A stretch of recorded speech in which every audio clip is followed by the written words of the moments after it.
You know, I've been sitting out here with two intended purposes. The first purpose, of course, was to have my dog come outside, get exercise, do her business, you know, just be out of the house, right? Because I'm gonna work in a few hours and she's gonna be by herself pretty much the entire time. I might leave her in the backyard depending on the temperature, but probably just gonna be in her kennel.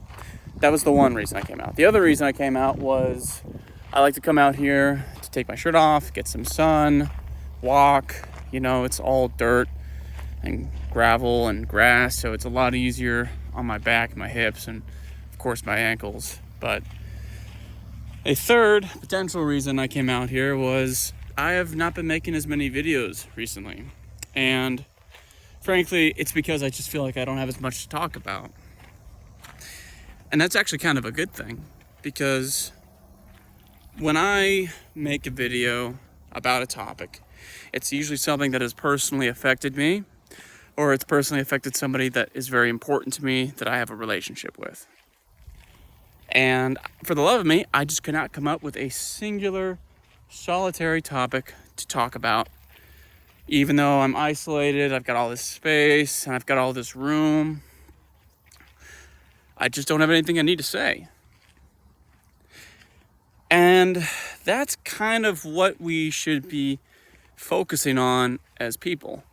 We should be able to get to the point in life where we don't need to think so heavily about everything, where we're able to just exist, sustain ourselves, get what we need, and, you know, our lives don't cost an arm and a leg to live.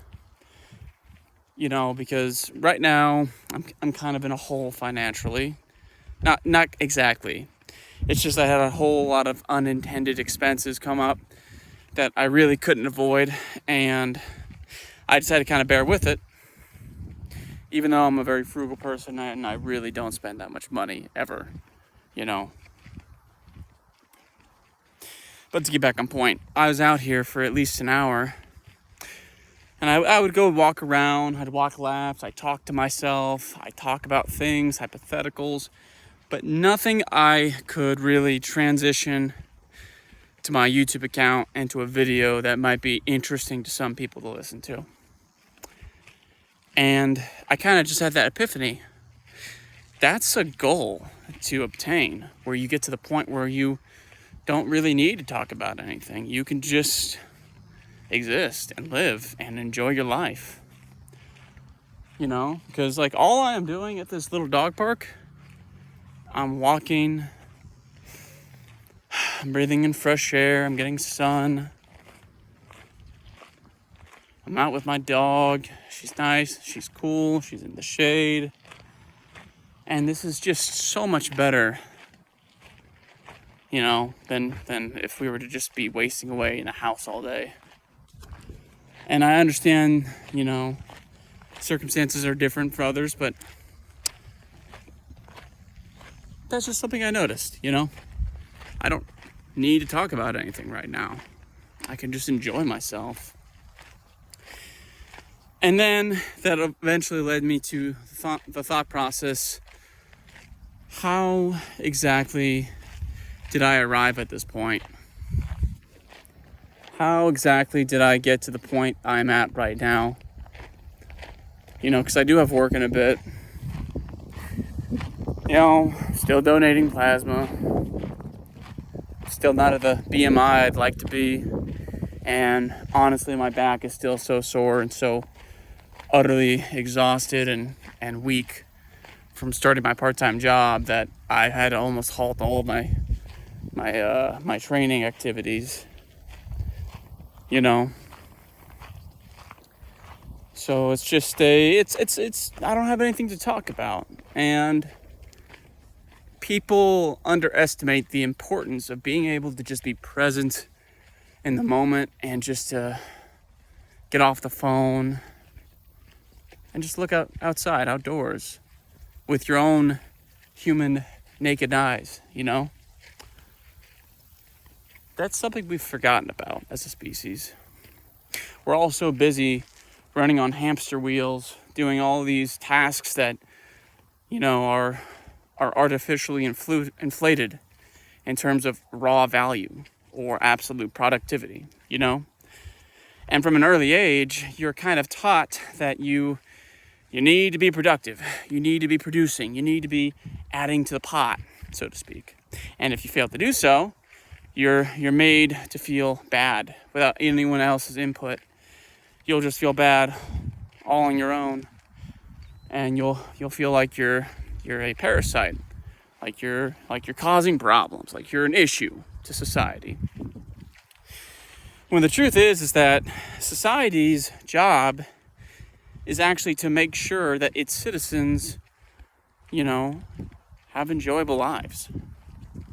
And look, I don't have an issue with doing work. While I was here, I instinctively started to pick up other people's dog poop with the bags that are provided for the dog park, because I was out, I was walking, I was in the sun, and it cost me nothing to do that, and it just gave me more incentive to stay out in the sun for longer, which I wanted to do and accomplished. And most people would say that picking up dog poop is a pretty, non-ceremonious job, right? Like my current part-time job where I do a lot of janitorial duties, again, non-ceremonious, not super high status, but for some reason I find those jobs far more enjoyable than most of the work I've had over the last 6 years.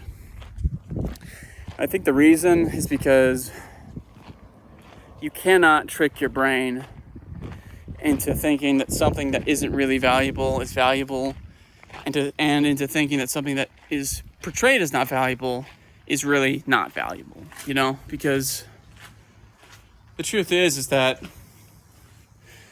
the work that I did was meaningful and worthwhile to me, and I had no incentive to do it other than to be outside and get sun and walk a little bit, which I was already doing. So I wasn't coerced to do it. I wasn't forced to do it. Nobody was promising me anything to do it. I just did it. And no one in my town is ever going to know that I pick up dog poop at a dog park when there's no one around. That isn't my dog's dog poop. And that's okay. I don't need validation from others. I don't need status. I don't need, good cookies or brownie points. I don't need pats on the back anymore. I've realized fundamentally the only things that I really and truly need are the things that I kind of already have in my life. The difficulty is figuring out how I can get other people to have those same things or work towards being able to have them. I made a video not so long ago talking about how I got lucky with my situation with my lady, and and I mean that from the bottom of my heart. I feel like I just got extraordinarily, lucky, because ultimately the only reason that we have a relationship right now and we have future plans together is because of dumb luck.